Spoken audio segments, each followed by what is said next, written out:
السلام عليكم. كنتمنى تشوفوا هذا الفيديو وتكونوا في احسن الاحوال. اليوم ان شاء الله يا ربي غنشارك معكم واحد لي ميني كيك بالفيرميسيل ديال الشوكولات. وصفه لذيذه بزاف سهله، كتعجب الوليدات الصغار وكتعجب حتى الناس الكبار. كنتمنى انكم تتبعوا معايا هذا الفيديو حتى الاخير. اكيد هذه الوصفه هذه غادي تعجبكم، خصوصا ان المقادير ديالها ماشي معقده، والوقت اللي كتاخذ باش نوجدوها واحد الوقت قصير. الى عجبتكم الوصفه كنتمنى تخليوا لي لايك وتعليق، وفرجة ممتعة.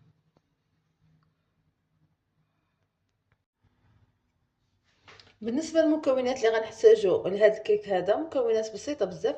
عندي هنا جوج بيضات، عندي واحد الكاس غنعبى به المكونات كاملين. هاد الكاس اللي كنشربو به اتاي علان يعمر بالحليب، علان يعمر كاس بالزيت، وكاس بنفس الكميه ديال السكر. هنا هاد الزلافه هادي عندي فيها جوج كيسان ديال الطحين، انا عملتهم هنا في زلافه. عندي نص كاس ديال فيرميسيل ديال الشوكولات، كتعطيها واحد المذاق مزيون والمنظر حتى هو. هذه كانت عندي في الفريغو، تخليوها في الفريغو حتى اخر لحظه باش ما كتذوبش وكتبقى باينه في العجينه.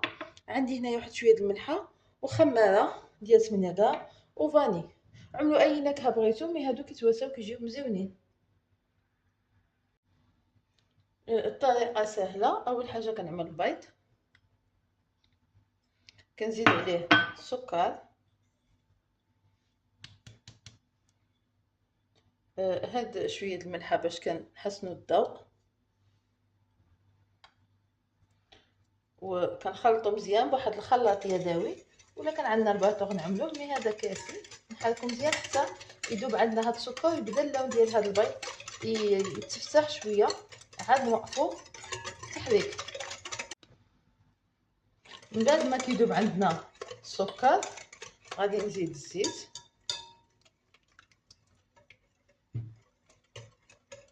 ومن بعد الحليب،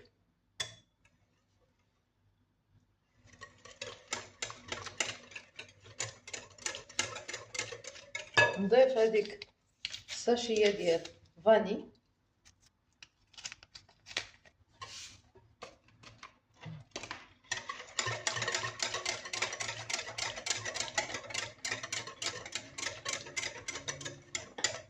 ودابا كنبدا نضيف الطحين. القوام خصو يكون هاد الكيك خفيف ماشي ثقيل. غادي نضيف خميره،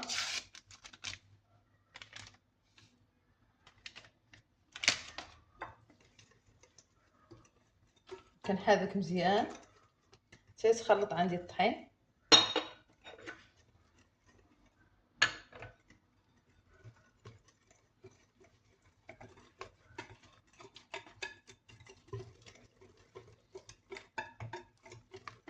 هاد الفيرميسيل ما غنزيدهاش دابا، علاش تنجي نعمل هاد الكيك في الليمون باش ما يذوبش. انا بغيت هذوك الحبيبات الفيرميسيل يبقاو باينين، داكشي ما غادي نضيفهاش دابا. غنحط هاد الخليط على جنب، وغادي ناخذ ليمون.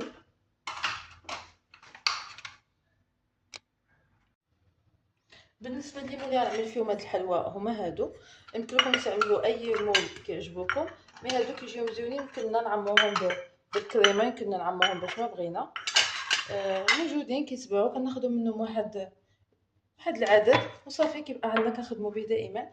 عندي هنايا شويه الزبده دوبته واحد الشيته. ضروري خصني ندهن هاد الليمون مزيان بالزبده كما كتشوفوا، اما بيدانا ولا بالشيته، الشيته احسن صراحه. ندهنوهم مزيان مزيان بالزبده بهذا الشكل هذا.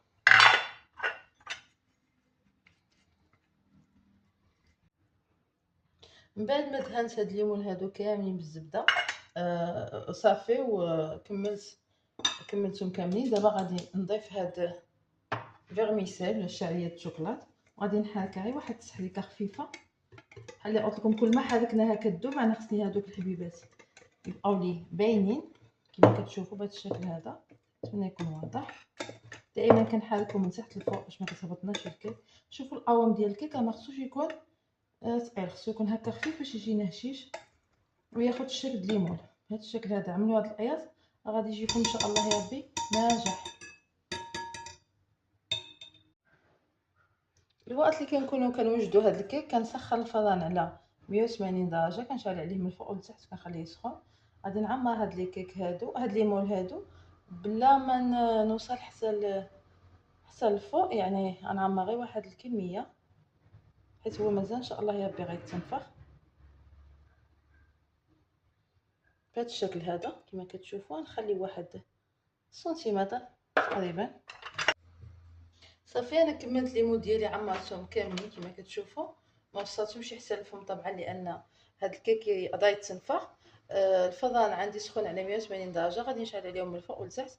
غادي نحطهم من التحت ونخليهم حتى يطيبوا ويذهبوا ان شاء الله يا ربي.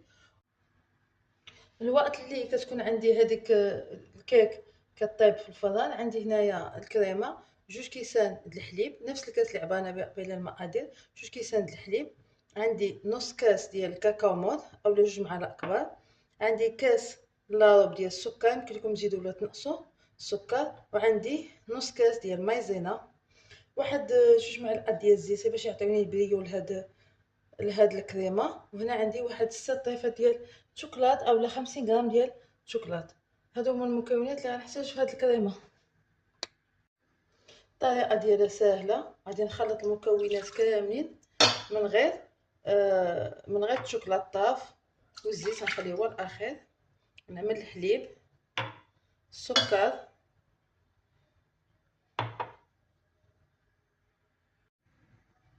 بالنسبه للمايزينا والكاكاو ضروري نغربلوهم، لما غربلناهمش كيعملوا واحد التكتلات وكيخصوا هاد الكريمه هادي بواحد الصفايه بهذا الشكل هذا.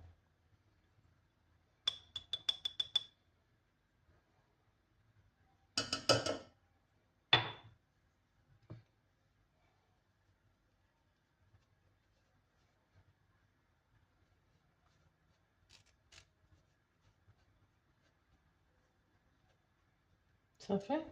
ودابا غادي نحرك هاد المكونات هادو قبل ما نعملهم على البوطه. ضروري نحركهم مزيان حتى نحس بان هذيك مايزينا دابت هي والشوكولات صافي. دابا غنحرك هاد المكونات هادو بواحد الخلاط يدوي قبل ما نديهم على البوطه. غنحركهم مزيان حتى تجانس عندي هاد المكونات هما ماشي على البوطه. منين كنشوف هاد الخليط هذا تجانس بهذا الشكل هذا، دابا غنحطو على عافيه مهيله. غنبدا نحرك وما نوقفش على التحريك حتى يرجع عاقد واحد شويه. عاد يمكن لي من بعد نزيد له الشوكولات والزيت. ها هي الكريمه ديالنا، شوفوا كيفاش كتجي. كنحطوها على البوطه حتى كترجع بهذا الشكل هذا كتعقد. دابا غنزيدو هاد الطيفات هادو الشوكولات وغنخليهم يذوبوا. هاد الشوكولات هو اللي يعاون هاد الكريمه باش تشداسه من بعد ما نعملوها في الميني كيك متبقاش دايبه. وغادي نزيد طبعا واحد المعلقه ديال الزيت ولا ديال الزبده اللي بغيتو.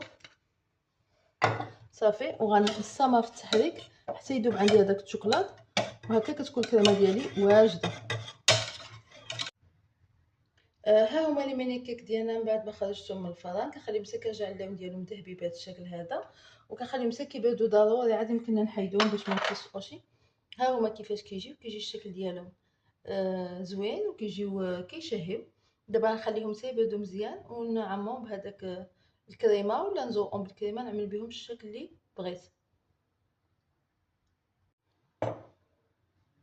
من بعد ما ديموليت هادوك لي كيك من الليمون، من الاحسن هاد المرات دهنوهم شويه ديال الزبده وترشوا شويه الطحين باش ما يلصقوش. مي انا هكا خداو معايا شويه الوقت باش فكيتو. ها هي الكريمه ديالنا بدات كتعقد فيها الزيت لهداك الكميه ديال الشوكولا. دابا بقى لنا غير نعمر بها هاد لي ميني كيك هادو بهذا الشكل هذا اللي كتشوفوا. من بعد هاد الكريمه غادي تجمد تماما لان فيها واحد النسبه ديال الشوكولات. غادي نعملوها في الثلاجه ونخليوها حتى تشداسه مزيان. ما بغيتوش تعمروها يمكن لكم ديروا غير شي خطيطات، شي ضروري تعمروها بهذا الشكل اللي عملت انا. يمكن لكم تعملوا غير شي خطيطات حتى هما كيجيو مزيونين. يعني انا خصات انني نعمل هاد الكريمه نعطيها واحد المذاق اضافي. صافي. من بعد ما كملت الكميه اللي عندي خرجوا لي 10 ديال هاد لي ميني كيك. فكرت انني نزوقها نخليها هكا، وفكرت انني نزوقها بشي فيرميسيل د الشوكولات، ولكن كان عندي شويه ديال الكركاع فكرت انه غيتواسى معها مزيون بهذا الشكل هذا. صافي هكا كيكونوا لي مانيكيك ديالي واجدين. ضروري ندخلهم للثلاجه حتى هذيك الكريمه خصها تشد راسها مزيان، ما تبقاش سايحه، ونرجع نقدمهم في صحن تقديم. هذا هو الشكل النهائي ديال مانيكيك ديالنا الفيرميسيل دو شوكولات، معمرين بواحد الكريمه كتجي لذيذه بزاف. هذيك الكريمه فاش كنحطوها في الثلاجه كترجع شاده راسها شي شويه، ولكن بلا ما ترجع قاصحه، كترجع لذيذه بزاف. حلوى يمكننا نقدموها في الكوتي، يمكننا نعطيوها حتى الوليدات يديوهم معاهم المدرسه، يمكننا نتفنوا في هذه الحشوه اللي معمرينها بها. ماشي ضروري نعمروها بالشوكولات، كنا نعمروها باي حاجه بغينا وباي فاكهه كتعجبنا. كنتمنى هاد الوصفه هذه تكون عجبتكم، كنتمنى تجربوها، وانا متاكده انكم لا جربتوها ما تبقاش تخطاكم. اللي عجبتو هاد الوصفه كنتمنى يخلي لي لايك وتعليق، وبالصحه والراحه. ضروري خصني نقطع معكم شي طريف تشوفوها من الداخل كيفاش كتجي هشيشه بزاف. شوفوا هذيك الكريمه كتشد راسها، ولكن بلا ما كترجع قاصحه بهذا الشكل هذا.